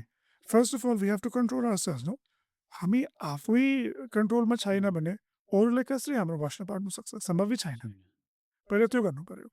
अब कुरुकुलको साधना पनि त्यसले गर्नुहुन्छ, किनभने पहिला कुरा चाहिँ डाकिनी अलि फास्ट हुन्छ, उहाँको कार्यहरू उहाँ त्यसले अब पहिला इन्डियादेखि यहाँ काठमाडौँ भ्यालीदेखि हाम्रो तिब्बत भुटानसम्म धेरै ठुलो महाविद्वानहरू धेरै महातान्त्रिकहरूले डाकिनी साधना गरेपछि छिटो सिद्धि पायो, किनभने डाकिनी स्विफ्ट हुन्छ। That's why in Vajrayana Buddhism the symbol of wisdom is female, किनभने छिटो काम गर्छ नि। त्यसले कुरुकुल्ला लगायतका वज्रयोगिनीहरू किन साधना गर्ने? यो साधना राम्रो हामीले गऱ्यो भने यसको फल पनि छिटो आउँछ, हाम्रो ज्ञान पनि त्यसको वृद्धि हुँदै जान्छ। त्यो कुरुकुलको पनि त्यही रूप हो। अब कुरुकुल वशमको रूपमा हो, तर कुरुकुल पनि यदम नो। अब उहाँको साधना गरेपछि केवल वशमको कुरा होइन, हामी बुद्धत्व प्राप्त गर्न सक्छ। त्यस्तो हामीले के बुझ्नु पर्यो भने त्यो गलत उसमा वशीकरण गर्ने भन्नेमा त्यो केटी मन पर्यो भन्नेमा त्यो नगरेर चाहिँ आफ्नो क्रोधलाई, आफ्नो रिसलाई होइन, आफ्नो अज्ञानलाई चाहिँ वशमा पार्ने भनेर त्यो पनि कुरा भयो। अनि त्यसपछि हाम्रो ओरल ट्रेडिसन अनुसार कस्तो हुन्छ भने गुरुलाई पनि वशमा पार्ने हो नि। राम्रो गुरु चाहिन्छ हामीलाई, गुरुको टिचिङ्स चाहिन्छ, राम्रो स्थितिहरू चाहिन्छ, किनभने वज्रयाना गर्नेको लागि हामीलाई धेरै पुण्य हुनुपर्छ होइन। अब केवल ध्यान गर्नेको कुरा त होइन नि, धेरै परिस्थितिहरू, राम्रो परिस्थितिहरू हुनुपर्छ। त्यसको लागि पनि वशम गर्ने हो। गुरुकुल हामीलाई सहयोग गर्छ, किनभने राम्रो गुरु वशमा पार्नु, गुरुको टिचिङ वशमा पार्नु, राम्रो स्थितिहरू वशमा पार्नु, यो सबै कुरा हामीलाई ज्ञानसँग सम्बन्धित गर्नुपर्छ। अब लौकिकमा गरे पनि जति प्रयास गर्छ तपाईँले लाख करोडौँ कुरुकुल मन्त्र जपेपछि के अन्तमा हुँदैन, यसको पर्पसै छैन नि। किनभने यहाँबाट पनि अब जस्तो अर्को तन्त्रहरू, नन बुद्धिस्ट तन्त्रहरू र बुद्धिस्ट तन्त्रमा हामी बुझिन्छ, किनभने अर्को लौकिक तन्त्रहरूमा त्यस्तो विधि प्रणाली हुन्छ कि अब कुनै मन्त्र जप गरेपछि तिमीलाई केही फल पाउँछ, त्यस्तो हुन्छ। तर बुद्धिज्ममा त्यस्तो छैन। त्यहाँबाट पनि हामी बुद्धिस्ट तन्त्र र अर्को तन्त्र हामी छुटाउन सक्छ, किनकि बुद्धिस्ट तन्त्रको प्रणाली नै फरक छ कि सबै कुरा ज्ञानसँग अन्तिममा बुद्धत्व प्राप्ति गर्नसँग सम्बन्धित छ। जस्तै वज्रयान तन्त्र या तन्त्रयान भन्दाखेरि चाहिँ हामीले के बुझ्नु पऱ्यो भने हाम्रो त्यो यो अरू सोचेको जस्तो तन्त्र नभएर चाहिँ त्यो आफूभित्रकोलाई चाहिँ ट्रान्सफर्म गर्ने एउटा एज अ पाथ हो, त्यो चाहिँ एज अ एउटा मार्ग भयो, एउटा समात्ने एउटा हाँगो जस्तो भयो। त्यो चाहिँ त्योबाट चाहिँ हामी पार हुनुपर्छ। अनि अर्को मलाई सोध्नु मन लागेको इन्ट्रेस्टिङ, जस्तै हजुरले भन्नुभयो डाकिनीहरूको कुरा होइन, अनि इष्टदेवहरूमा नि हामीसँग कति फिमेल इष्टदेवहरू छ, डाकिनीहरूको कृपाले कति सिद्ध महापुरुषहरू अघि पनि बढ्नु भएको छन्। 84 महासिद्धमै कतिजना फिमेल पनि हुनुहुन्छ, अनि कतिजना फिमेलको कारणले गर्दाखेरि मेलहरू पनि सिद्ध भइराख्नु भएको छ। त त्यति गर्दा पनि फिमेलहरूको त्यो एउटा त साधकहरू, अर्को कुरा त्यो एनर्जीलाई चाहिँ हामीले त्यति चर्चामा पाउँदैनौँ नि त होइन। त्यो कारण पनि जान्नु मन लागेर फिमेलको चाहिँ कति महत्त्व छ त भन्ने कुरा पनि तन्त्रयान बुद्धिज्ममा भनेर। यो एकदमै महत्त्वपूर्ण हजुरले प्रश्न सोध्नुभयो। अब ओरिजिनली चाहिँ अब इन्डियाको पनि इतिहास हेर्दाखेरि चाहिँ फिमेलको धेरै इम्पोर्टेन्स छ, खास गरी हाम्रो भित्रीको तन्त्रमा। जस्तो मैले अघि भन्नुभयो, तन्त्रमा पनि धेरै चरण हुन्छ। एउटा भयो बाहिर तन्त्र भयो, त्यसपछि भित्री तन्त्र भयो।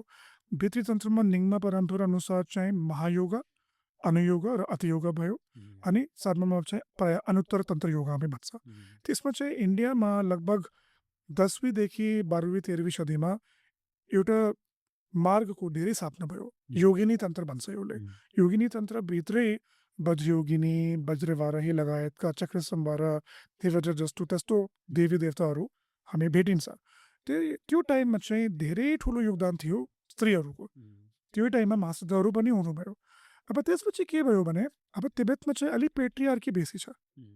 यो सत्य कुरा हो, आजकल पनि धेरै लामाहरूले पनि त्यो कुरा भन्दै रहेछ। तर किनकि यो हिमालयन एरिया भनौँ, नट ओन्ली तिब्बत, धेरै मेल फोकस रहेको छ। त्यसले अब यहाँ धेरै कुरा जस्तो फिमेलको इम्पोर्टेन्स अलिकति हराउँदै गयो। तर ओरिजिनली वज्रयानको परम्परा हेर्दाखेरि त्यस्तो छैन। अब हाम्रो क्रोधकालीको परम्परामा पनि मेरै गुरु यहाँ गम्सु रिम्पोछे जो हो भने मेरो अर्को गुरुहरू पनि अब धेरै अब स्त्रीले प्रमोट गर्दै रहेछ, किनभने उहाँ पनि त्यस्तो भन्छ कि स्त्रीहरू तन्त्रको लागि एकदमै उपयुक्त हुनुहुन्छ। यो तन्त्रमा पनि धेरै तन्त्रमा उल्लेख भइरहेको छ। तर अन्तिममा के भयो भने कल्चरले अलिकति धर्मको रियल कुराहरू हुन्छ नि, यो होछाइदियो, यो अलिकति लोप गरिदियो, त्यहाँबाट अलिकति समस्या हुन्छ। So main problem is this, that patriarchy took over the real aspects of Vajrayana, because in Vajrayana practice, especially the inner tantras, in the higher tantras, the role of female is supreme. And without the female, we can't attain enlightenment. जस्तो कि वज्रयानमा समयको कुरा हुन्छ, यो वज्रयानको विशेष shell हो। त्यसमा चाहिँ धेरै समय हुन्छ, हामी लाखौँ समय भन्छ, तर 14 रुट समाजमा समेटिन्छ। त्यसमा सबभन्दा महत्त्वपूर्ण समयमा के हुन्छ भने डोन्ट डिसरेस्पेक्ट वुमेन, त्यो कुरा हुन्छ। यो हाम्रो समयभित्रै छ नि। तर कल्चरको कारण कहिले त्यस्तो हुन्छ, कल्चरले अलिकति धर्ममा प्रभाव गर्छ नि। So this things get disappeared. अनि कुनै ठाउँमा चाहिँ मान्छेलाई यो कुरै पनि थाहा हुँदैन। मान्छे प्रायः के बुझ्छ भने लामा केवल केटाले हुनु पर्यो, केटीले त लामा हुनु सक्दैन। अस्ति पनि मैले एउटा हो। अब तर वज्रयानामा त्यस्तो छैन, किनभने वज्रयानामा चाहिँ दुवैजनाको महत्त्व छ, पुरुषको पनि स्त्रीको पनि। किन? पुरुष मेथडको उपायको प्रतीक हो, अनि हाम्रो स्त्री चाहिँ विजडम प्रज्ञाको प्रतीक हो। सबभन्दा ठुलो के हो? विजडम हो नि। विजडमले हामीलाई फोकस गरेन भने बुद्धत्व प्राप्त गर्नु सक्दैन। त्यो कुरा हामीले आफै बुझ्नु पर्यो, आफै जगाउनु पर्यो कि वज्रयाना साधना गर्नको लागि चाहिँ जेन्डरको काम नै छैन, पहिला कुरा। अब वज्रयानामा पनि दुईवटा कुरा हुन्छ, समृद्धि सत्य, परमार्थ सत्य, होइन। समृद्धि सत्य अनुसार हामीलाई अफकोर्स जेन्डर बुझ्नु पर्यो, म मेल हो, तपाईँ पनि मेल हो, मेल र फिमेल छुटाउनु पर्छ। तर वज्रयानाको भित्री कुरामा चाहिँ दुवै जेन्डर छैन, परमार्थमा त दुवै छैन, फेरि हामीलाई जेन्डरको लागि किन झगडा गर्ने, त्यो कुरा हुन्छ। तो भन्ने खोजे के हो भने यदि हामीलाई रियल वज्रयान साधना गर्ने हो भने योगिक परम्परा अनुसार चाहिँ हामीले सबै यो सोसाइटीको कुरा म्याटर गर्नु भएन, यो पार पार गर्नुपर्छ, नाग्नुपर्छ। तर आजकल अलिक कम भेटिन्छ, किनभने हामी पनि वज्रयानीहरू पनि धेरै अब सोसाइटीमा के भइरहेको छ, कुनै समाजमा के मान्छे के भन्छ, समाजको के दृष्टिकोण छ, त्यो हेर्नु पर्यो, त्यसले त्यसो हुन्छ। तर रियलीमा त्यस्तो छैन। अब महासिद्धहरूले किन के गर्नुभयो, इन्डियाको महासिद्ध अनि पहिला पहिला तिब्बतमा पनि त्यस्तो थियो, उहाँहरूले संसारबाटै सबै सोसाइटीबाट नाग्नु भयो नि, they left all their societal things. That's why they were practicing in cemeteries, in caves. So they were completely away from all these societal conventions. हामी अहिले पनि गर्नु सक्छ.